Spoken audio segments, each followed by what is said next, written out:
వరకు కొన్ని వేల ఇంటర్వ్యూస్ ఈ యూట్యూబ్లో ఇవ్వటం అనేది జరుగుతున్న క్రమంలో నేను మాట్లాడే విధానం, నేను చెప్పే విధానంలో ధర్మబద్ధమైన విధానం ఉంది కాబట్టి ఇవాళ మీ అందరి ముందు నుంచోవడానికి ఒక అవకాశం వచ్చింది. ఈరోజు కలియుగ వైకుంఠమైన, కలియుగ నాథుడైన, కలియుగ వెంకటేశ్వర స్వామి యొక్క మహాప్రసాదమైన ఈ లడ్డూ ప్రసాదం గురించి జరుగుతున్న ఈ విధానం చూస్తే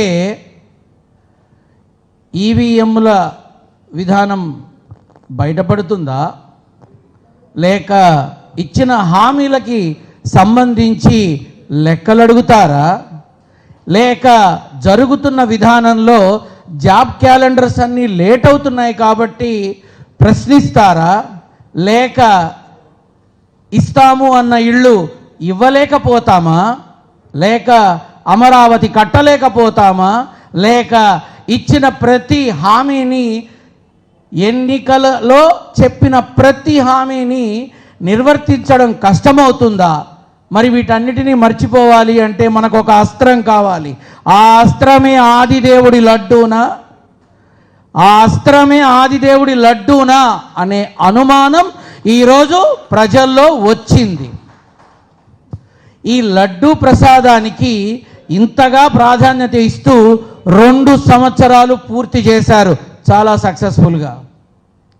ఇక రానున్న రోజుల్లో కూడా అసెంబ్లీలో, శాసనసభలో ప్రతి ఒక్కళ్ళు కూడా రాష్ట్రంలో ఇంకా ఏ అవసరాలు లేవు, రాష్ట్రంలో ఇంకా ఏ ఉపయోగాలు చేయాల్సిన విధానాలు లేవు, రాష్ట్రంలో పూర్తి చేయాల్సినటువంటి బాధ్యతలు లేవు అన్నట్టుగా ప్రతి ఒక్కరూ కూడా లడ్డూ కావాలా నాయనా అన్నట్టుగా ఈ లడ్డూ మీదే చర్చ చేస్తున్నారు. ఇది ఎంతవరకు ధర్మం? ఒక్కసారి మనం ఆలోచించుకోవాలి. యావత్ రాష్ట్రంలో హిందూ అంటే ఏమిటి? హిందువు అంటే అందరి బంధువు అని అర్థం. హిందువు అంటే అందరి బంధువు అని అర్థం. ఆ హిందూ ఓటు బ్యాంకు కోసం చేస్తున్నటువంటి క్షణ్యంత్రమా ఈ విధానం అని ఆలోచన వస్తోంది అందరికీ కూడా. ఒక సగటు మనిషిగా చెప్పానుగా, ఒక సగటు మనిషిగా నేను మాట్లాడుతున్నా. ఇప్పటిదాకా భగవత్ సేవకుడిగా ఉన్నవాడిని నారసింహుడి అనుగ్రహంతో రేపు ప్రజాసేవలోకి వస్తానేమో తెలీదు, కానీ ప్రశ్నించడానికి ప్రాధాన్యత ఉంటే ప్రథమ స్థానంలో ఉంటా. డబ్బు లేదేమో, ధైర్యం ఉంది. ఆస్తులు లేవు, ఆత్మవిశ్వాసం ఉంది. ఆదిదేవుడి ప్రసాదం గురించి విషపు విధానం ఏదైతే ప్రజ్వరిల్లింపజేస్తున్నారో వాటిని ఖండించాల్సిన అవసరం ప్రతి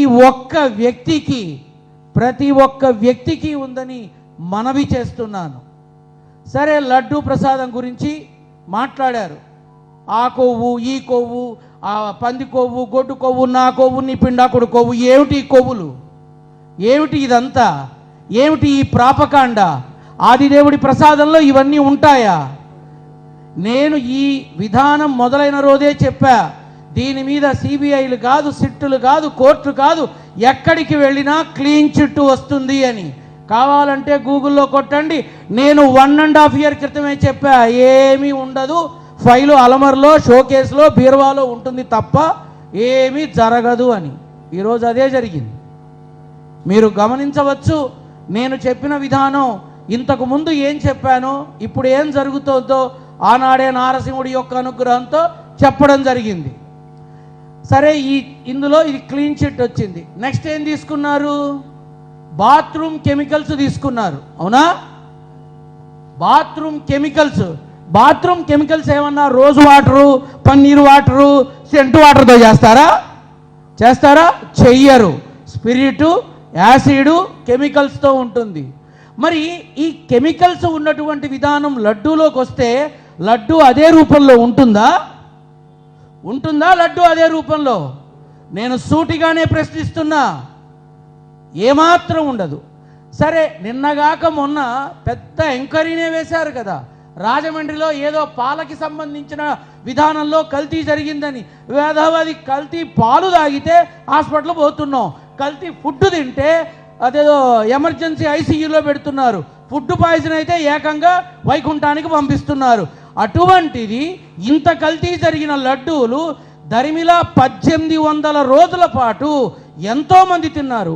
ఒక్క కేసు బుక్ అవ్వలేదే, హాస్పిటల్లో ఒక్క కేసు బుక్ అవ్వలేదే.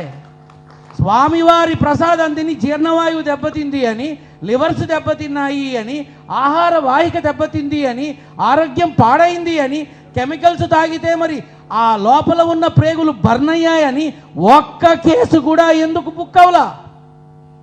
ఆలోచించాలి, ప్రతి ఒక్కరూ ఆలోచించాలి. ఈ మాధ్యమాల ద్వారా, ఇప్పుడు చూపిస్తున్న మాధ్యమాల ద్వారా యావత్ ప్రజానీకాన్ని నా యొక్క సందేహాన్ని మీ ముందు వ్యక్తపరిచా. రాజమండ్రిలో కల్తీ పాలు తాగితే హాస్పిటల్కి పంపించారు. మరి కెమికల్స్, కొవ్వులు అవి ఇవి కలిగినటువంటి ఆ ప్రసాదాన్ని తింటే ఏదో ఒకటి అవ్వాలిగా. ఎవరి దాకా ఎందుకు? నేనే రోజు తిని చస్తున్నా తిరుమల ప్రసాదాన్ని, మరి ఏమీ కాలేదుగా. దీన్ని బట్టి ప్రతి ఒక్కరూ ఆలోచించాల్సింది ఏమిటి అంటే, రాజకీయం చెయ్యాలి, రాజకీయ పరమైన యుద్ధం చెయ్యాలి. రాజకీయ కక్షలున్నా సరే రాజకీయంగానే చెయ్యాలి. కానీ ఆ రాజకీయటువంటి వాదనల కోసం, మీ యొక్క కక్ష సాధింపుల కోసం దయచేసి భగవంతుణ్ణి వాడుకోకండి, దయచేసి భగవత్ ప్రసాదాన్ని వాడుకోకండి. అది మహామహిమాన్వితమైన ప్రసాదం. యావత్ ప్రపంచానికి పంపబడుతున్న ఒకే ఒక్క ప్రసాదం తిరుమల లడ్డూ ప్రసాదం.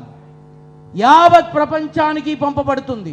ఆ ప్రసాదాన్ని అడ్డం పెట్టుకొని ఇప్పటిదాకా మాట్లాడి, మొన్న this is very sensitive issue, we must stop this ఏమనాలి? ఏమనాలి? చేతులు కాలేక ఆకులు పట్టుకోవడము అనాలి. బట్ అందరి ముందు నేను తెలియపరుస్తున్నా, మళ్ళీ 2029లో మరి మాజీ ముఖ్యమంత్రి వర్యులైనటువంటి జగన్మోహన్ రెడ్డి గారిని తొందరగా వాళ్లే చూడాలనుకుంటున్నారేమో ముఖ్యమంత్రిగా. అందుకే లడ్డూ ప్రసాదాన్నే పట్టుకొని మరో 3 ఏళ్ళు ఎదుదాం అనుకుంటున్నారేమో. మేబీ అయి ఉండొచ్చు.